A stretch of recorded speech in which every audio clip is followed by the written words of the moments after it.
हाय, doctor Anshita Singh Rathore इस side. आज मैं शेयर करने जा रही हूँ मेरे टॉप 10 रेमेडीज़ जो सबसे ज़्यादा यूज़फुल है गॉइटर के केसेस में।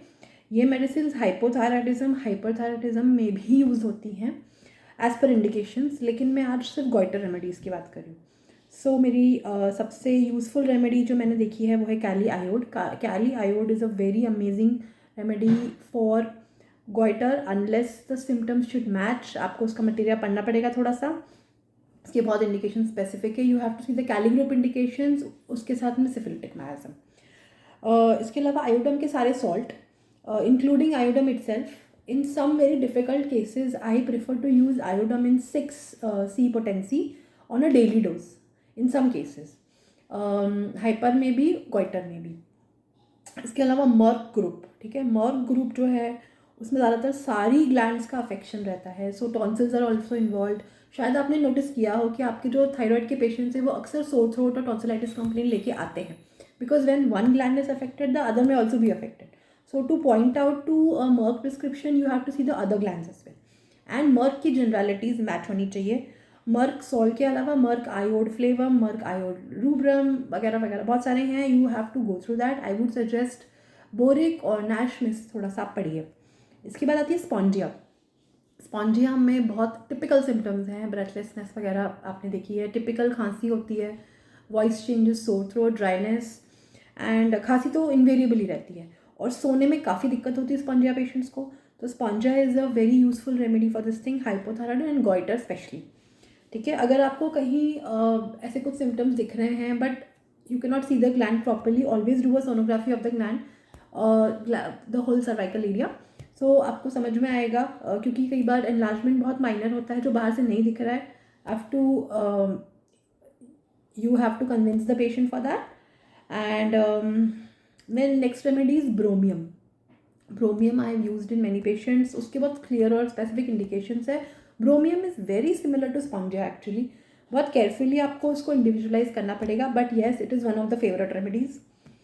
देन कैल्केरिया ग्रुप। कैल्केरिया ग्रुप की रेमेडीज कैल्केरिया कार्ब, फ्लोर एंड कैल्केरिया आयोड ऑल्सो। ये मैंने जो चिल्ड्रन है, बच्चे हैं, specially girls, young girls, teenage या you know that pre pubertal age, वहाँ मैंने उसका काफ़ी यूज़ देखा है। सो आपको कैल्केरिया ग्रुप के फीचर्स मिल रहे हैं तो आप थोड़ा सा और इंडिविजुअलाइज करके आप ग्रुप के सिलेक्शन में जा सकते, जैसे फ्लोर देना है या आयोड देना है या कार्ब देना है। So that is one thing. Calcarea is indicated in mostly hypothyroidism cases and also in the Hashimoto. Then natrum mu, natrum carb, natrum group in general, but yes, natrum carb and natrum mu are extremely useful.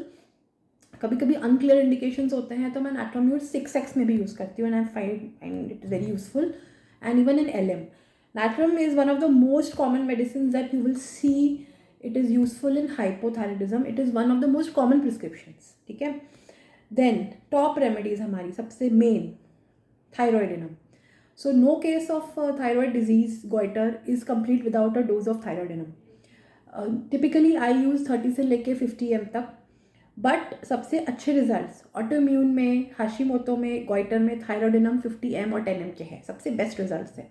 We give it sparingly, single drop of dilution given over a period of time. जैसे कि आपने 1 drop ही dilution डाला है, but वो dose आपने divide करके उसको पूरे महीने में वीकली बेसिस पे या वंस अ मंथ बेसिस पे दिया है। So this is how we divide the dose. We are giving it very minimal quantity but we are repeating it. Then there is tuberculinum. So tubercular involvement क्यों है? क्योंकि glands affected है।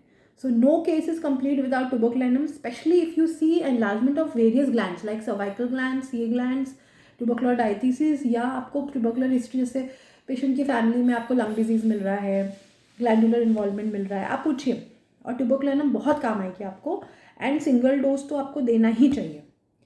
So this is there. एक tip और देती हूँ मैं, in cases of thyroid disorder where you see high prolactin also, so वहाँ पे ब्रेस्ट में से मिल्की डिस्चार्ज हो सकता है या नहीं भी हो सकता है। प्रोलैक्टिन हाई अगर है, and you have to check that, okay, you have to check, always check.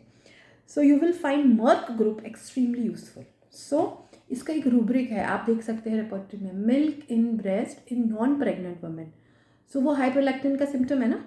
So you will find those remedies there. Merck is one of the good remedies for that. Give a single dose and see the result. Prolactin will come down. एक छोटा सा tip और last जाते जाते, prolactin अगर बढ़ा हुआ है तो amenorrhoea and infertility is always there. So just remember to check that in a thyroid patient if they are trying to conceive. Okay, that is it for now. Thank you.